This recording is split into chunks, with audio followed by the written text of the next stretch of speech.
Welcome everyone to today's Sustainable Farming Association's Soil Health Webinar. I am Wayne Munson, the project coordinator for the Keep Cattle in Minnesota project, and I'm going to serve as the moderator for the webinar. It's great to have you with us. I'd like to acknowledge the Pasture Project at Winrock International for supporting this project. The Pasture Project is also providing the technical support for today's webinar. This webinar is a program of the Keep Cattle in Minnesota project. The mission of this project is to sustain the beef and dairy industries while protecting and enhancing our vast environmental resources.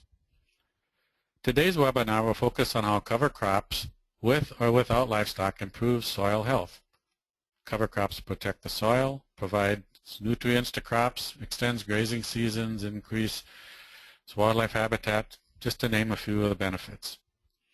Now I'd like to invite Jeff Farbman from Winrock International to give us some technical information on how this webinar will run, how to submit questions, etc.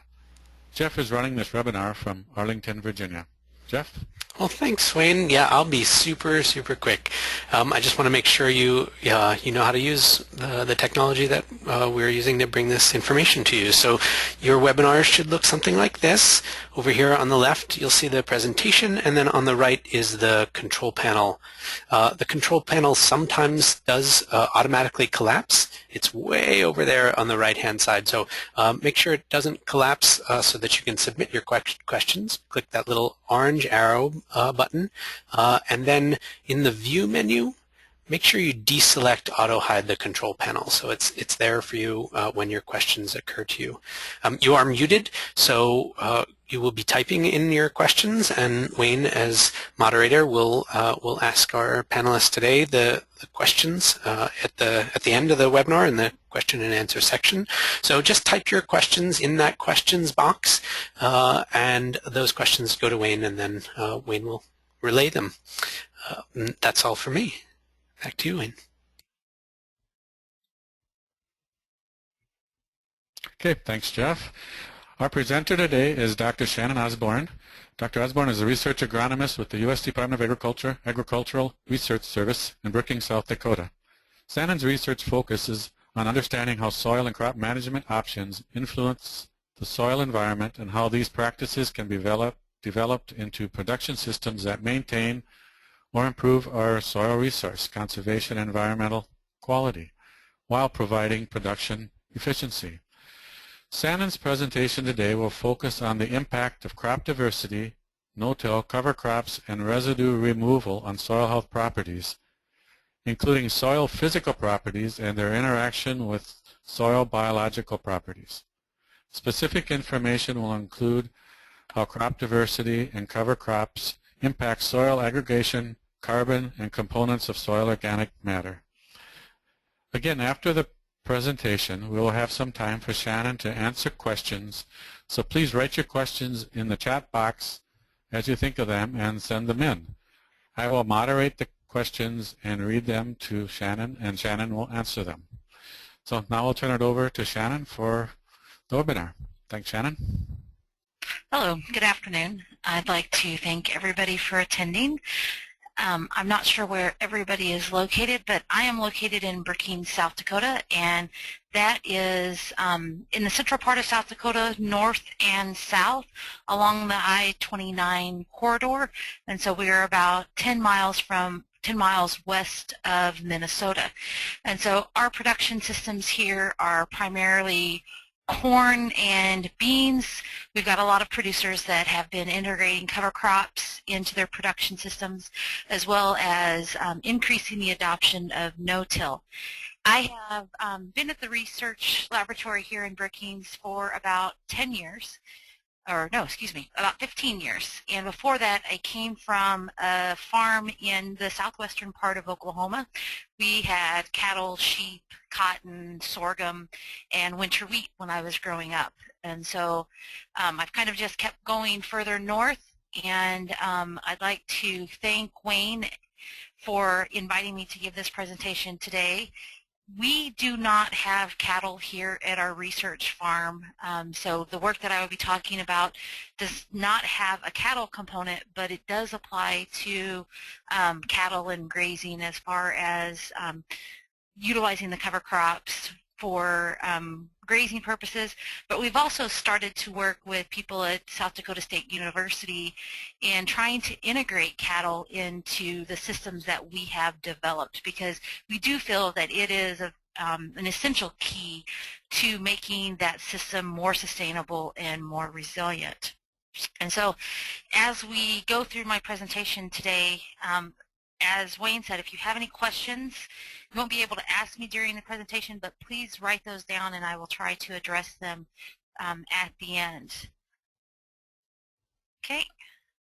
Oh, sorry about that. Okay, so this first slide that we're looking at is something that we want to try to avoid. Yesterday here in South Dakota, the wind was fierce. It was really significant, and these bottom two pictures that you see are wind erosion, and we had a lot of this going on yesterday from people who had done fall tillage, had not left any residue on the soil surface, and so all of those productive soil particles are leaving the field. Whereas these top two photos, the one in the top right is what we call snert. And so this is soil during the winter that has blown off into the field, landed in the ditch, and will no longer be utilized for producing crop the following year. So we really want to keep the soil where it belongs, in the field, so that it's producing crops. We want to control wind and water erosion as much as possible. And that was one of the things that really got me into agriculture research as when I was growing up. As I said, I grew up in Oklahoma, and we would have these dust storms in the spring as we were planting, before we were planting, and all of that soil was leaving the fields. And there in the part of Oklahoma that I grew up in, we didn't have that deep, dark, rich topsoil that we have here in South Dakota and in Minnesota. So we really need to keep that in the field. And so the question goes to how much soil loss by erosion is acceptable. So when we lose that soil and that high quality soil is leaving the field and no longer be able to be utilized for growing crops. So there's been a lot of talk about soil health recently, and in the last probably 20 years, it was all about soil quality. John Duran, Doug Carlin, and many other scientists used to talk about soil quality. They developed the soil quality test kits, and that was all about, keeping the soil in high quality. But now we've kind of gone to soil health. And when I think about soil health versus soil quality was the mechanisms, the actual physical, chemical, and biological properties that we measured. When I think about soil health, I think about the system as a whole, and then looking at it in a more holistic manner so that our system is resilient. And so we want our crop production system, our soil system, our livestock system to be resilient to change. And lately it seems like the environment and the amount of rainfall that we get, the timing of the rainfall that we get, really is affecting our ability to produce crops and to have the diversity that we need there. So we really want a system that is resilient. So when we think of a definition of what soil health or soil quality is, it is the capacity of the soil to function as a vital living ecosystem that sustains plants, animals, and humans. The soil is very important for all aspects of our lives, from providing the food that we eat, the building foundation for our houses, for our roads, to also filtering water, taking out contaminants. It's just we cannot live without soil and a good, healthy soil. So the research that we do here at the ARS lab in Brookings, we have a number of scientists here, and our focus on soil health focuses on three aspects. the physical aspect of the soil, the chemical aspect, as well as the soil microbiological aspect. And so you cannot impact the physical aspect of the soil without having an impact on the microbial and the chemical. And that's why there's this overlapping area, because if you change soil bulk density, that's going to have an impact on the microbial community as well as soil organic matter and the chemical processes and nutrient cycling that's occurring. So they're all totally integrated and need to be considered when we are thinking about soil health. So soil physical properties, things that we look at, things that we measure are, of course, bulk density, aggregate stability, infiltration, how well can our soil capture moisture and store moisture. That capturing moisture and storing moisture is very important, especially this spring when it seems like we really did not have a lot of rainfall this winter. We're kind of getting into a dry period. We haven't had a lot of rain. So we want to make sure that when we do get those rains, that soil is ready and that soil can take up that moisture so that it's there to get that crop established and keep that crop growing throughout the growing season. And then, of course, all of that has an impact on soil erosion and soil compaction. So when I think about soil physical properties and soil aggregation, I think about two opposite comparisons. And so if on the left-hand side we have a brick, and so if you think in your mind about the properties of that brick, some of them are listed there, but think about holding that brick in your hand and pouring water on that brick. What's going to happen to that water? That water is going to run off. And if that if that brick had any soil particles on that, is going to leave as it is running off of that brick. So that brick does not have the capacity to capture much moisture or store the moisture. So we really don't want to manage our soils that it becomes a brick. We don't want that crusting to occur. We don't want the very fine, small soil aggregates that won't allow that water to infiltrate. What we want is our soil to be more like a sponge. And so here on the right-hand side, you see the picture of that sponge. If you think about when you put water on that sponge, what happens to that sponge? That water goes in, that sponge expands. There's many, many pores. All of those pores are different. None of them are uniform. So they have this high capacity to capture water and to store water. And so those pores also hold air, which is important for the organisms that live in the soil. So we want our soil, the soil surface and the soil itself, to be like a sponge so that when we get those rainfalls, that soil can capture that moisture and keep it there for the following growing season. So to get our soil to be a sponge, we have to get aggregate to form. So just like when we think about how soils are formed, soils take a long time to form from bedrock. Soil aggregates don't take nearly that amount of time, but there are processes that have to interact for soil aggregates to form and to get those individual soil particles to attract to each other and to hold together. And so we think about things like soil textures, the clay mineral types, the soil solution, what's going on, what nutrients are available, what nutrients are soluble, organic matter. Plant residue is very important in the formation of soil aggregates. Time. It takes time to build them. It doesn't take time to destroy them. You can destroy soil aggregates by tilling at the wrong time, tilling when it's too wet. Keeping that soil fallow will also destroy soil aggregates.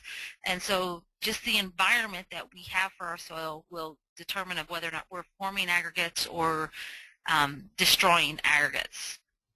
So how are aggregates formed? So we're just going to go through a few slides that will kind of show you kind of the step-by-step building blocks of building those soil aggregates. So here we have just individual soil particles. So sand particles, clay, silt, and binding agents. What, you kind of think about what are those binding agents. Those binding agents are the bacteria that live in the soil. They could be positive charged ions because soil has a negative charge. So things that are going to get those soil particles to start to hold together, those glues. And so as we go through and we get more of those, we get larger soil bacteria, we get soil humic material. When I think about this humic material, I think about, I am a huge fan of dark chocolate. I prefer dark chocolate over milk chocolate. It's rich, it's full of antioxidants, it's just got a lot of good things in it. Well, soil humic material is some of the best parts of soils, and so that really helps hold those soil particles together, forming aggregates, and then you have those soil bacteria interplaying.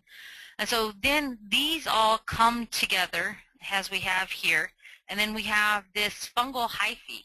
And I think it was about a month or so ago, Mike Lehman and Wendy Tahari gave a presentation talking about soil biology and AMF fungi, and they are very important for holding that soil particles together, and this is how we form those aggregates, by having all of those things interplay and mixed together. So once we get those aggregates formed, you can see then we have root channels. And these are areas where the roots can go, as well as water and nutrients that are needed for the organisms that live in the soil, as well as the plant roots. So why are aggregates important? So we do a lot of things here at our research lab talking about diversity. Diversity above ground, we have several entomologists that are looking at insect diversity. We have a plant physiologist, myself, looking at crop diversity, and we have Mike Lehman looking at the microbiological diversity. And so when we think about our own lives and the humans that live on the planet, all of us, even in a small community, we're all diverse. We all have different color eyes, different hair, some are short, some are tall. So diversity is very important, and so diversity in all aspects are important, and so in the aggregates they are important as well. We don't want just a bunch of blocks. We want things that are different, that have different pore sizes to capture that water and air. They're going to reduce crusting. Aggregates are going to decrease the impact of that wind and water erosion. So if you go back and think about those pictures that we saw at the very beginning, so we need those aggregates holding that soil together. And then, as I said, soil aggregates make that soil a sponge, and it is capable of holding a large amount of water that will be available during the growing season for the crops. So as I said, there's no two aggregate size that looks the same, and so what we have here on the bottom is just a bunch of different sizes of soil aggregates. We have very small. These are highly erodible ones, the two on the left, going up to ones that are very active chemically and biologically. And then you can see pores where roots were living in these larger ones, also insects, they're home for insects. So you need a mixture of these. You don't want all of these because they're just going to make your soil very susceptible to wind and water erosion, and you don't want all of these also, so you need a combination of those. So the research that we do here at our lab and our collaborators, we try to focus on management practices that build soil aggregates. And so the things that we are capable of looking at are no-till. So incorporating no-till into your production system, diversifying our rotation. Our rotations here in this part of South Dakota and Minnesota are corn, soybean, with there's more wheat and oats being planted this year than in the past because of corn prices. And then the impact of removing crop residue and what impact that has. So we want to make sure that we put as much carbon back into the system as possible and cover crops. So these are kind of our practices that we look at and our research results that we'll be talking about as we go through. So cover crop growth. The first experiment I'm going to be talking about is going to be looking at the impact of removing crop residue it started out as ethanol, as using it for a feedstock for ethanol production, but it's became more than that as we have seen producers removing crop residue as a supplement for distillers grains, bedding for livestock, and so there seems to be a lot of bales of plant residue that's leaving the field, and this is having an impact. And so we wanted to see, okay, if we're going to remove this crop residue for some other purpose, how can we incorporate cover crops to offset that negative impact? So what we had was 3 different residue removals. The top one here is where we are only harvesting grain. All the residue is remaining on the soil surface, and this is considered our low residue removal, or LRR. Our medium, where we are going in, we're harvesting for grain, we're coming back and using a chipper to a stalk chopper to chop those stalks, and then they're being windrowed and baled. So that's something that producers are utilizing here for supplemental feed or bedding. And then the bottom one is coming in and removing all of the above background residue like in a silage operation. So sorry about that. So we have 3 different residue removals, and then we incorporated a no cover crop and a cover crop. So we have cover crops growing in the corn phase of the rotation. We go in at about tasseling and put those cover crops out, and then also cover crops growing within the soybean phase. So we go in right before the leaves drop and put those cover crops in to protect that soil. Okay, so this graph here that we're looking at is the different dry aggregate size distribution. So when we think about those aggregates that we've been talking about, where are we getting the distribution? How many small aggregates are we getting, which is here on the left-hand side, versus how many larger aggregates that are going to be able to capture moisture, store that moisture, have the capacity to have air, and for the organisms, whether they be microorganisms or insects that are living on the soil surface. So along the bottom axis is those different aggregate size classes, and then we have 2 different treatments. We have the high residue removal, which is a silage operation. So going in with a silage chopper, taking all of the residue off the soil surface. So the light bars on the left are going to be without a cover crop, and the bars on the right are going to be with a cover crop. So this experiment was started in 2000. So since from 2000 to 2012, we were removing crop residue. And so it's the long-term impact of doing that. So what we have is these numbers in black were numbers that were collected in 2008. And so the cover crop was added to this experiment in 2005. So residue removal started in 2000. We incorporated a cover crop in 2005, and then in 2008 we collected a set of samples, and at that time 12% of the soil was in the most highly erodible class of soils. And so in 2012, 4 years later, we went from 12 all the way up to 18. So we're really decreasing the size of those aggregates and making that soil more highly erodible by not having a cover crop present.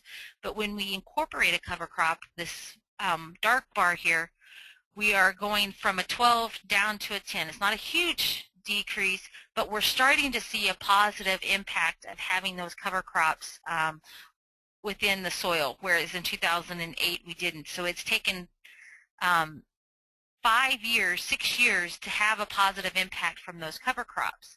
And here, when you look at the larger aggregate size, we were at 32. So we were up here at 32 in 2008. And then in 2012, we decreased. So again, we're shifting and breaking down those larger aggregates into smaller, very highly erodible ones. Whereas when we have a cover crop, we're having more larger aggregates present. So if we think about this within the erodible fraction, and the NRCS looks at some of the erodibility of a land. This is some of the things that go into that. This is that same experiment. So we have the 3 different residue removals. The low, we're only removing grain, medium, and high. So in 2008, we had an erodible fraction of 93, 154, and 184. So where we were removing that residue, we were doubling the amount of soil that's available for wind and water erosion. And then just 4 years later, in 2012, when we don't have a cover crop on the system, we've gone from that 184 to 307. So we've, increase that even more over that 4 years, and so that soil then is very susceptible to wind and water erosion. But if we add a cover crop, we've decreased that compared to no cover crop. So we've gone from 307 to 161. So that cover crop is keeping that soil surface covered and protecting it from the impact of raindrops as well as from wind and water erosion. But as I said, those cover crops were adopted in 2005, so it has taken multiple years to have that positive impact. So it doesn't just come after 1 year. So when we think about soil chemical properties, the things that we look at and we measure are the ability to cycle nutrients, resist changes to pH, and then increase the soil CEC. So we've looked at scavenging nitrogen. How do cover crops help our ability to take up nitrogen that's left there after the following crop? So in this graph, what we have is different cover crops that we went out and planted after winter wheat harvest. And so these dark bars are the top 2 feet residual soil nitrate value after the wheat was harvested. So right before we went in and planted the cover crops. And then these light bars are the soil nitrate in October after that cover crop was allowed to grow for 2 months. And so what we see is that we get a reduction in the residual soil nitrogen within that 2 feet. Whether we have a cover crop, as in all of these, versus no cover crop, which is the one in the far left. And so those cover crops are taking up that nitrogen, bringing it back to the soil surface so that it's going to be available for the following crop. Whereas in this no cover crop treatment, that nitrogen is being lost out of that 2 feet, so it's being leached out of the system. It's not being brought back up to be utilized. So we're still getting a decrease, but this has become an environmental issue, whereas this nitrogen, when there is a cover crop, is brought back up to the soil surface so that it can be utilized at a later date.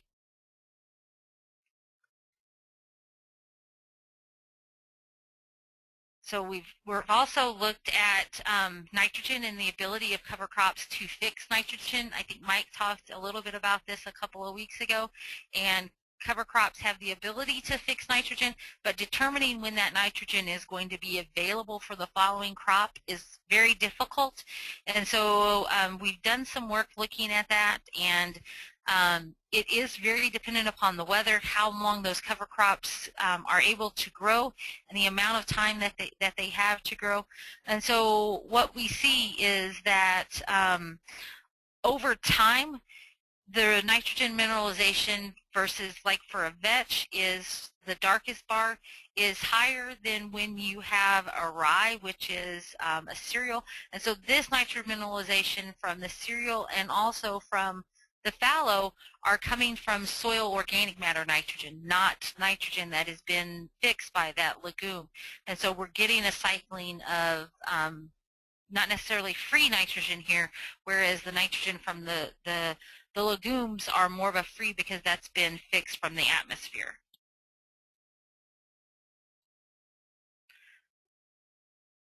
So soil biology also is integrated in this, and Mike, talked a little bit about this, and it's something that is totally integrated into what we're doing, looking at biomass activity, diversity, how does nutrient cycle, how is that biology important in those aggregates production and producing aggregates.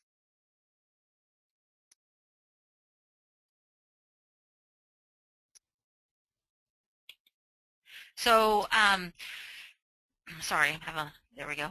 So when we think about a soil without a cover crop, and this is kind of what some of the fields around here look like right now. They're dry, they're windy, the wind is blowing, it's still too cold, so there's not a lot of activity, and so these insects and the organisms that live in the soil aren't as happy as these ones here that have the root system, the cover crop, keeping that environment protected. So if you think about yourself on a hot day, it's probably harder right now because it's not hot, but think about a shade versus no shade on a hot day and how you feel those organisms and the insects that live in the soil and above the soil are the same way. And so we really want to keep that system protected by keeping residue or plants growing on it at all times. So this is just looking at the number of arbuscular mycorrhiza fungi, which are AMF fungi, when we have no cover crop versus a cover crop. And so you can see that the bar here on the left is much larger than the bar without the cover crop. So cover crops really help increase the number of those mycorrhizae fungi that live within the soil. And so why are those important? So what we have here are two different graphs. On the left-hand side, we have a plant that is living alone without any AMF fungi. And so these yellow lines are just the root system of that plant, and this circle around the edge is the area in which that plant can take up water and nutrients. And so you can see it's not very big. It just extends around the root system. Whereas on the right, we have a plant that has an association with mycorrhizae fungi. So we have the same root system here on the right as we did on the left, but we have all of these different AMF fungi that are associated with this plant. And so the fungi are taking carbon from the plant in exchange, giving that plant phosphorus, water, and it really is increasing the surface area with that plant can take up nutrients. And so you can see that that circle around that root system is much larger. So it said that an association with mycorrhizae fungi can increase the surface area 1,000 times.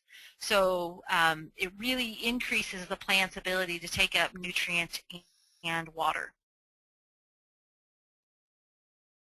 So the same is true when we talked about that soil sponge, and that AMF fungi that we were just talking about is this hyphae that holds those soils together and gives that soil structure and then makes that soil look like that sponge that we've been talking about. And so it's essential that we have those AMF fungi so that we decrease this erosion that we have here on these three pictures. This bottom pictures, you can see the fungi and the glomalin that's associated with that plant root and how important that is within the system as a whole. So when we think about soil biology, it needs food. And so when we think about ourselves, we need a diversity of food. We need protein, we need dairy, we need fruits and vegetables, grains. The organisms that live in the soil are the same. If you have a field that has been planted to corn, after corn, after corn, after corn, you're giving those organisms that live in the soil just one food source. And so they don't have a diversity of food, and so therefore that's going to limit the diversity of the number of organisms that you have. So we need cover crops, crop diversity to help increase those organisms. And so when I think about the chemical, physical, and biological properties that we've been talking about and how they integrate and how they are connected, one of the key things that connects them all is soil organic matter. And soil organic matter is very essential to soil chemical, physical, and biological properties. And so when I think about how can we build soil organic matter, there's numbers of ways that we can build soil organic matter. The research that we do look at cover crop diversity, adding diversity to their production systems, cover crops, having cover crops organic inputs.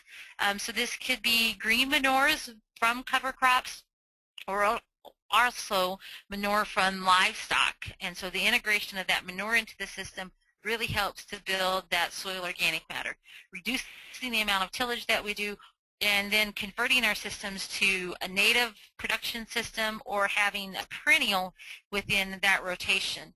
And so what we're going to do is we're going to talk about some of the research that we've done in some of these areas and its impact on soil properties and soil organic matter.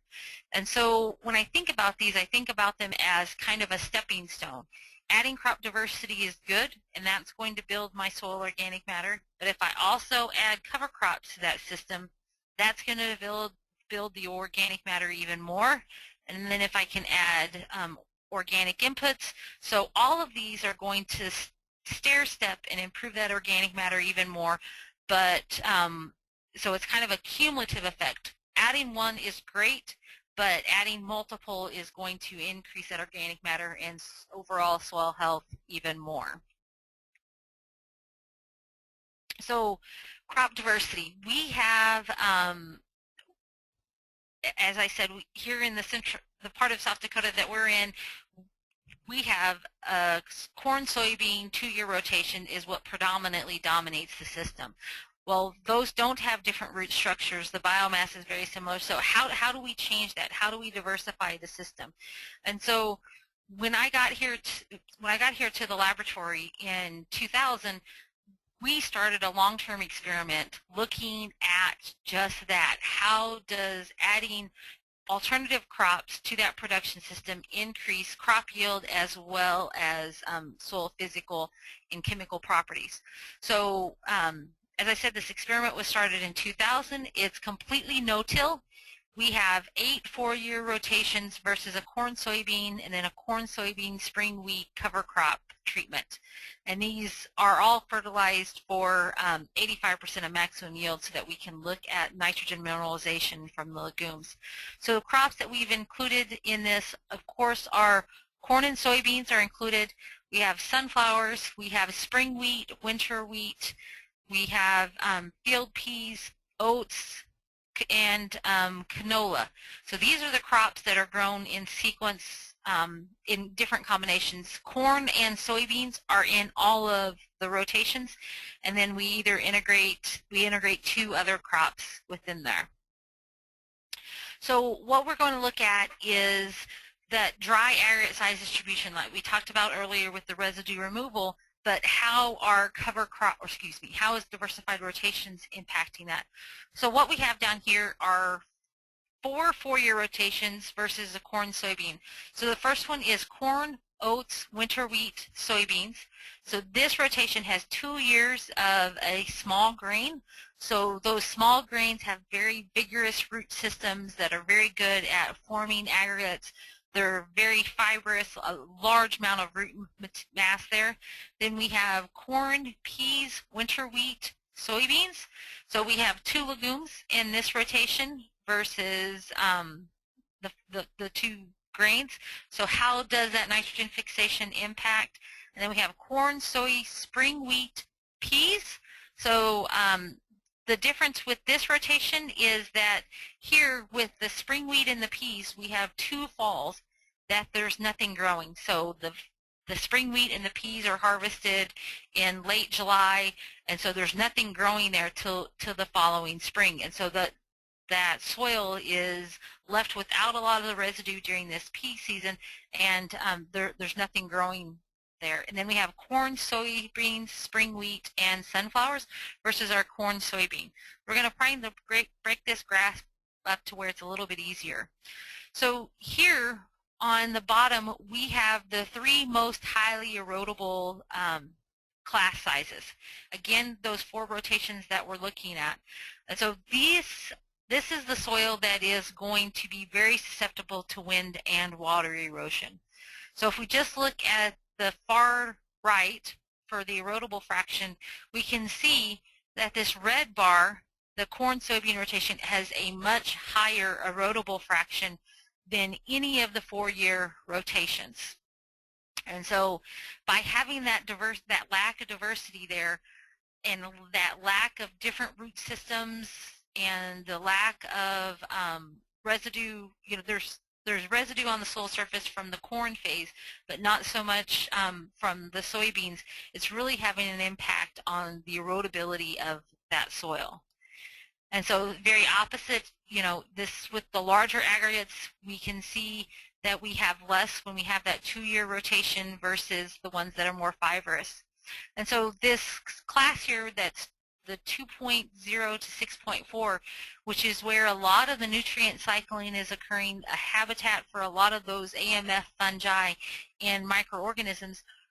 You can see that when we have those 2 small grains involved, the oats and the winter wheat, we get a lot greater proportion in that 2 millimeter size class compared to the other.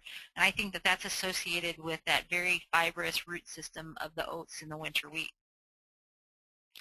So when we think about those roots and we think about the differences of those roots, plant roots exudate things. They excrete things into the soil, and all of those organisms that live in the soil live on those root exudates. And so when you think about corn plants versus a soybean plant versus a sunflower versus canola, they all have different root systems, and they're all excluding these things at different depths within the soil. And so this is very important for keeping that diversity throughout that soil profile and really having that diverse organisms, those diverse organisms that live there. So when we look at soil carbon for this same experiment that we have been talking about, what we have here are different phases of the rotation. As I said, it was started in 2000. So phase 1 is 2000 to 2004, 2005 to 2008, 8 to 12, and then over the course of the experiment. We've seen those changes in aggregate stability and the dry aggregate size distribution that we just talked about. In there, we saw that the corn-soybean rotation was having a negative impact on soil physical properties of aggregation. But when we look at changes in soil carbon here, we're seeing that corn-soybean rotation actually has having a more positive impact on soil carbon. And the reason for that is that there is a lot of residue that is produced during that corn phase of that rotation, and this one has corn every other year, so therefore it's producing a lot of biomass that's really contributing to that. And so that's why you can't look at just one parameter when you talk about soil health. You have to look at it in a holistic manner about what's going on with soil physical, chemical, and biological properties. And so as you look at this one with the oats and the winter wheat, you can see it is also very high due to that root system, but it was very good in respect to the soil aggregates. So when we look at that crop rotation and diversity, when I think about the system that we currently have, and I see all of those bales of residue that was on the soil surface last year that were being removed for either ethanol productions or feeding livestock, I see these big arrows leaving our fields. And so we need to have a system that's more closed in. And so when we have those arrows, and the way some production systems are, we have this lack of diversity. We have high ag chemical inputs. We're removing residue. We're doing tillage. All of these things lead to the export of plant nutrients, the export of carbon, a decrease in soil structure, and then, issues with soil erosion. And so we want to get our system away from all of these arrows going out to being more recycling and more sustainable.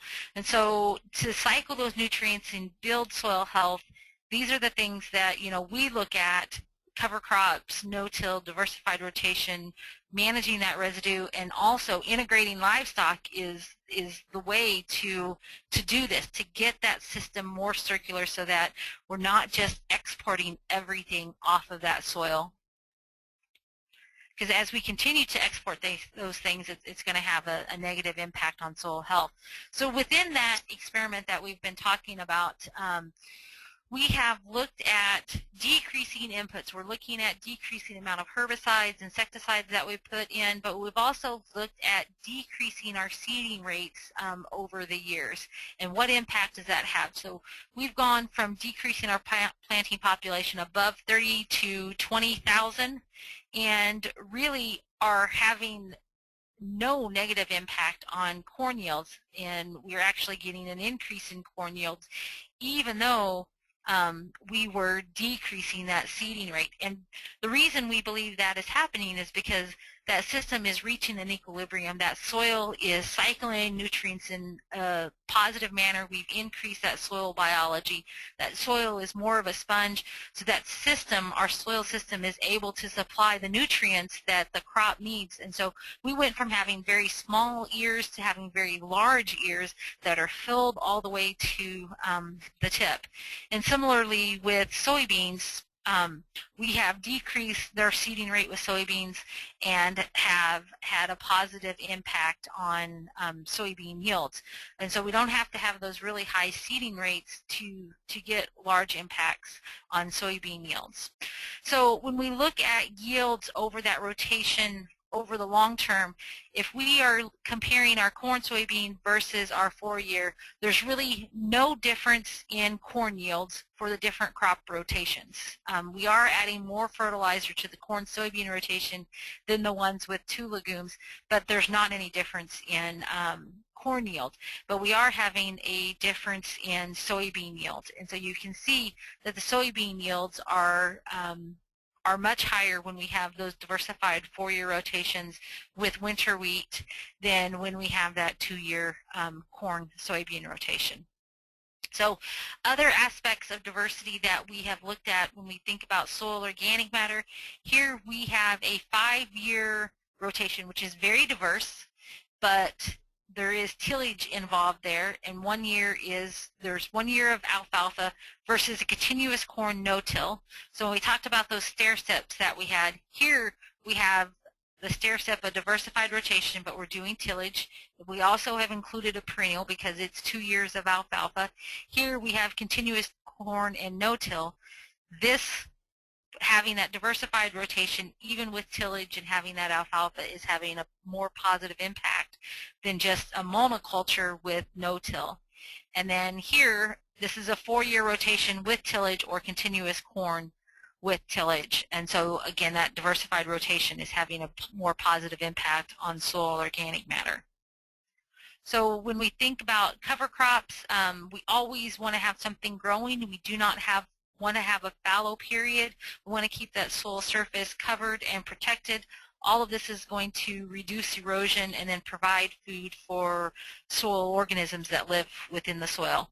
So on that that experiment that we talked about much earlier when we were removing residue, here are the soil organic matter and soil carbon values for the top 3 inches when we have a cover crop versus no cover crop.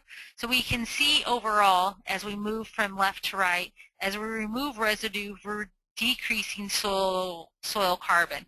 But if we have a cover crop in there, we're having a positive impact. So if we need to remove some of this residue so that we can use it for bedding or supplemental feed for our livestock, let's incorporate a cover crop into that to help keep that soil carbon value at where it was when we did not remove that residue. So what management practices can we impose if we do have to remove residue to keep that system sustainable? And so cover crops have the ability to do that. So organic inputs, we talked a little bit about these: animal manures, green manures, sewage sludge. We don't do any research here at our research farm on those, but all of those things are going to increase soil organic matter, and that's going to lead to an increase in soil biology, soil physical properties, and soil chemical properties. So reducing tillage. When we do tillage, we are getting this rapid decomposition, and all of that CO2 is being released. Soil organic matter is being released as CO2. So when we think about the effect of no-till, it takes it takes time to get those differences.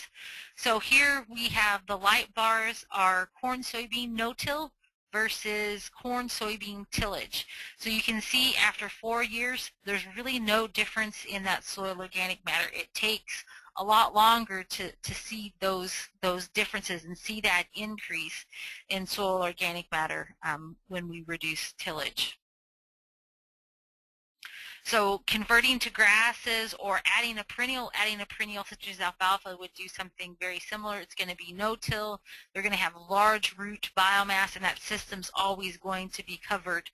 And so this graph is soil organic matter with, there are 2 different soil types, and the light bars are a native pasture versus a corn soybean tillage. And adding that tillage, adding that lack of diversity that is there with the native system is decreasing that soil organic matter, as we would suspect. So we've talked about an awful lot today, and so for me it all goes back to these 4 pictures and keeping that soil on the field where it needs to be so that it can help us produce the food, feed, fiber, fuel, all of those things that we need. How do we keep that dark, rich soil that we have? So we've talked about a lot of benefits today.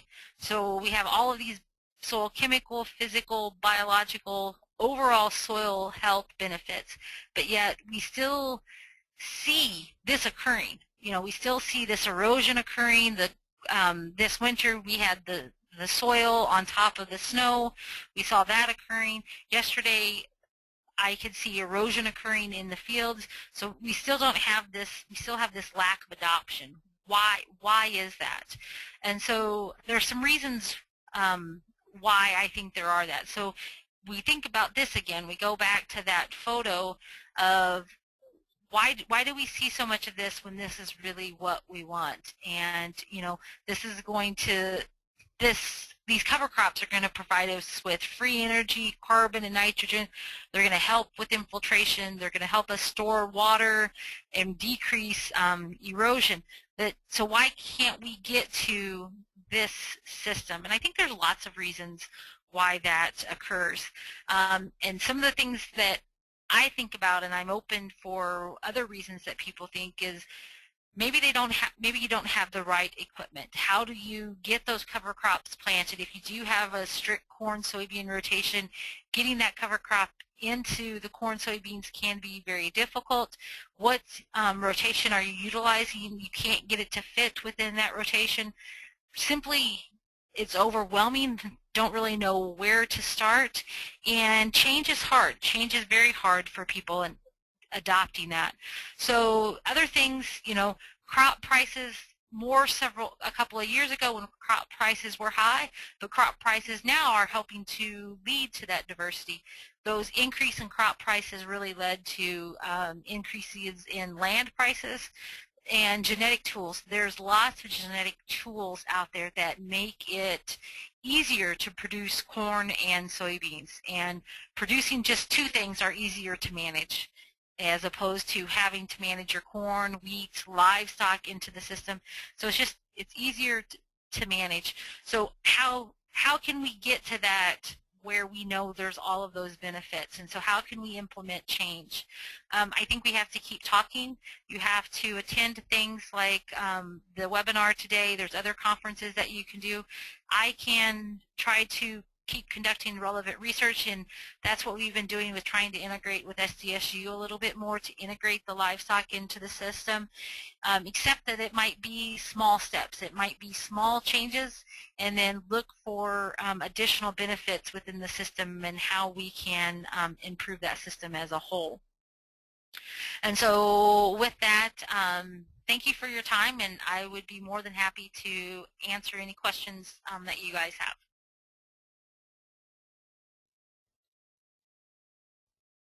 Thank you, Shannon, for that very informative presentation and explaining how we should view healthy soil as a whole healthy system. Very informative. Now we have some time for questions, so please jot them down and send them in, and I will moderate them to Shannon. So here's one that came in. You stated that you do not yet integrate livestock into your work, but are pursuing that. Why do you feel livestock integration is so essential to making our agronomic systems more sustainable and resilient? The reason I think that is the one slide where I went in and I was talking about the arrows and the exit of plant nutrients and carbon from our system. And so somehow we need to bring some of that carbon back to our system, and I think livestock is a natural way of doing that. If we think about you know, when our grandparents were on the farm and the diversity that was there, and we produced feed that fed the livestock would graze the field, and it was just this more cycling of the system as a whole. And so somehow when we remove that organic matter, whether it's soil carbon, and we put synthetic fertilizer, that's, you know, a pound of nitrogen that is removed in grain is not the same nitrogen that comes back as 28% or anhydrous, or because those forms of those nitrogens are different. And so you're going from an organic nitrogen to an inorganic, and it's a process that it has to get back to that organic state. And so the same goes true for phosphorus. You know, there's a lot of phosphorus that exists in the soil in forms that aren't necessarily plant available. But the soil reaches these equilibriums, and then there's the organic phosphorus that's taken out with the grain. But when we put phosphorus back in fertilizer, a lot of that is not readily available. And so when we think about that organic matter as a whole and cycling, and that the livestock aspect brings it back in within that organic state. Okay, thank you. Here's one that came in. Can you help me visualize the difference between 200 grams of kilogram in soil aggregate distribution and 250 grams kilogram? Can you say that again, Wayne? Well, talking about soil aggregate distribution, can you help me visualize the difference between 200 grams per kilogram on distribution and 250 grams?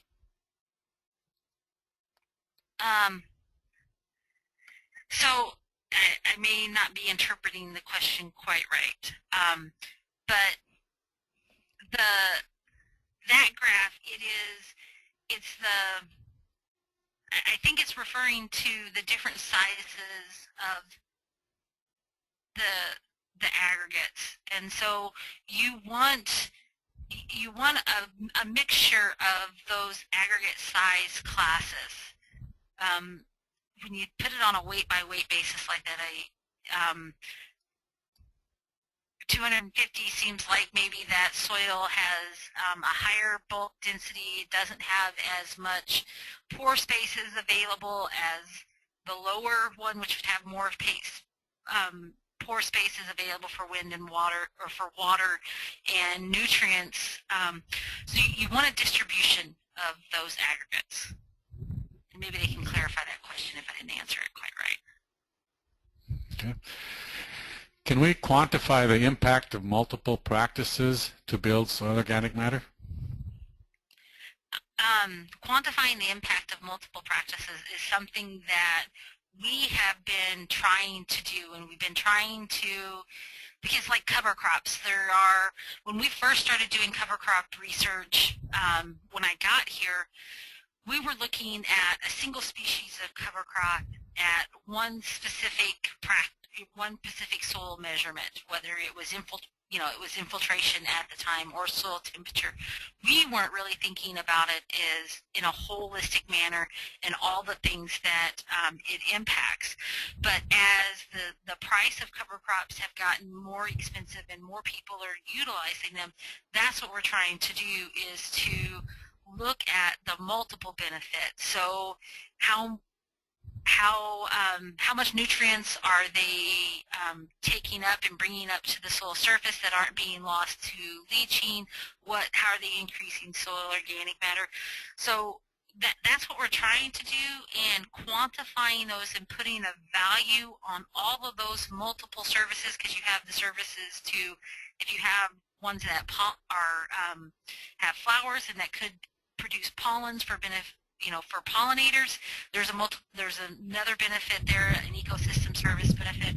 So that's very difficult to do, and we're trying to work with some modelers and kind of develop a way to go about doing that. But I by no means have the answer to that. But that's the key, is what are those multiple benefits that we're getting from either cover crops or no-till. Thank you. Here's a question on who is doing hydrology testing on production systems that improve soil health? I know we had Tom Schumacher was a soil physicist here at SDSU, and Tom is retired, and they recently hired Sandeep Kumar, and I've been starting to work with Sandeep, and I think he is going to start to try to get into measuring some of those things, but I don't know if Jeff Stark at Lamberton is doing that. I don't know of a lot of people. I don't know anyone specific that's currently doing that. Okay. And to carry this on a little bit further, can we project large-scale water quality improvements based on increased soil organic matter?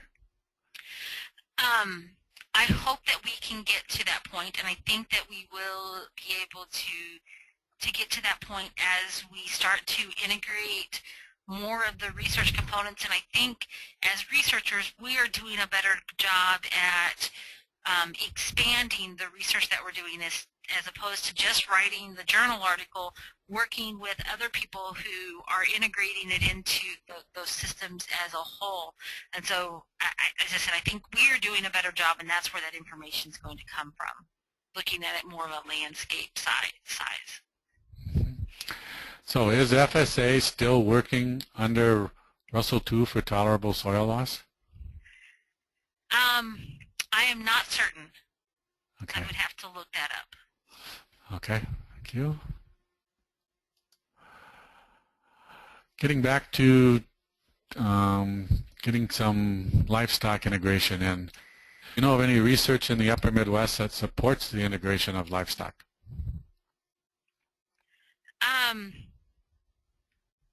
There are the guys up in Mandan, North Dakota, have been looking at integrating livestock for a while, and ARS as a whole has just developed these long-term research networks, and there's one in Mandan, there's one in Lincoln, there's one in Oklahoma, and there's a couple more, and so Cheyenne, Wyoming is another one. They are looking at that long-term impact of having livestock in those systems.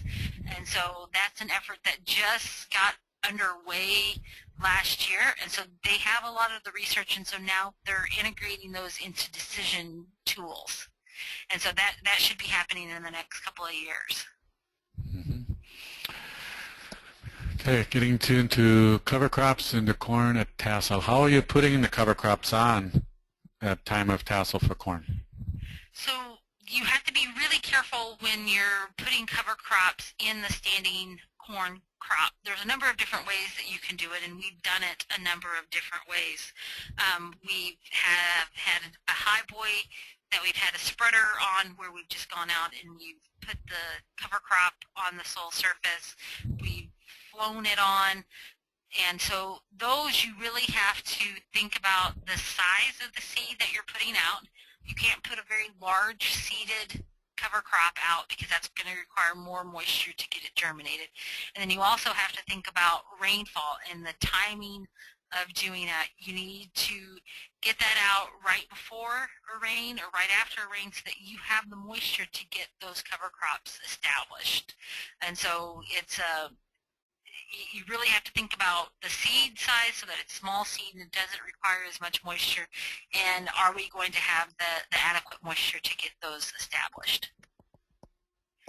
And so we've also started looking at last summer putting the cover crop out at about V7. We adapted one of our fertilizer applicators and put cultures that were putting cover crops into the corn at that stage. And so looking at the impact that that has on corn growth. But getting that cover crop into the corn and the beans is difficult. The easiest way is to include a small grain and put it after the small grain. Okay. Do you know of any payments that are available for carbon credits? No, I do not.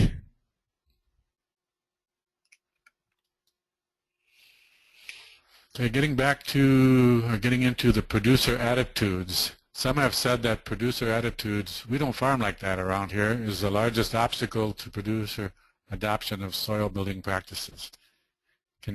What do you think of that, or have you heard that before? Yeah, you know, there's that one that you get, or the other one is, well, I can't get it to work, or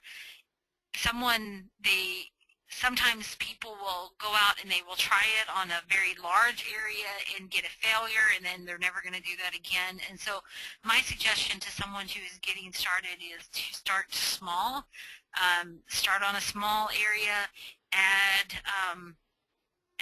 the cover crop, and then expand from there, and don't expect that you're going to see these huge benefits the first year, because anyone who is utilizing these things and have been utilizing them can tell you that it takes a long time and it takes multiple years, but that the benefit is well worth it. And so go talk to those people who are already doing it and seeing how they got started on it and some of the pitfalls that they had, so that you could avoid some of those pitfalls. Okay, thank you. There's a lot of information in your 8 4-year rotation study that I'd like to review. Can you direct me to a place or document where I can do this? Yeah, we're just starting to write those papers, and so I have some procedures and those types of proceedings that have been written, but no journal articles yet. But if you want to email me, my email is there on the screen. Please email me, and we can have a discussion about the measurements that we're collecting, that we're still measuring, and the results that we're finding. So just, yeah, email me on that. That would be the easiest. Okay. Are you doing any research with large multiple cocktails of cover crops, like 8 blends or 12 blends or things like that? So when we started our research on cover crops, we were looking at just the single species of cover crops, and that has really changed over the last several years, and we have found that diversity within cover crops is good. And so you can plant the exact same mixture year after year after year, and your composition is actually different. But the importance is having a diverse mixture there. And so I don't think there's one diverse mixture that's better than the other. I just think that diversity is good, and so having diversity there is going to be positive, as opposed to having a single species cover crop. Mm-hmm. Can you further explain CEC? So CEC is cation exchange capacity, and so it is the capacity of the soil to the positive charged ions within the soil in the nutrient cycling. So it has an impact on the ability of the soil to supply nutrients and buffer the soil from differences in pHs and changes in pH, which has an impact on root growth as well as the organisms. And so you want to have a soil with the right CEC so that all of those things are cycling properly. Mm-hmm. Okay, at the moment I do not have any other questions that have come in. Any other comments that you'd like to make, Shannon? No, I guess I would just like to thank everybody for attending today. It's a beautiful day here. I don't know what it's like where everybody is at, but thank you for taking the time on this Friday afternoon to listen. Okay. Any further questions from the audience?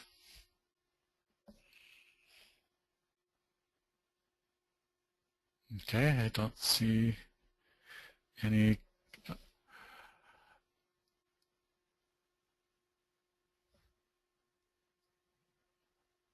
Okay, I think with that we'll be signing off. Just want to highlight that our next webinar is going to be on Friday, November 6th, and that's with Dr. Alan Williams, and he's a researcher and does consulting on cover crops and grazing, and he will have up-to-date information from research and demonstration projects that are going to be planted this growing season and in Minnesota and surrounding states to discuss on this webinar, and also that our next Midwest Soil Health Summit is going to be in Alexandria on February 17th and 18th next year, 2016. That is a very good summit that has a lot of experts come that talk about soil health and soil building, and so I encourage you to stay in contact with the SFA website for registration and updates on who's going to be presenting at that conference. And following this webinar, they're either directly on the website or coming to your email real soon is a short survey on how you like webinars and if you're incorporating cover crops or planning to incorporate cover crops into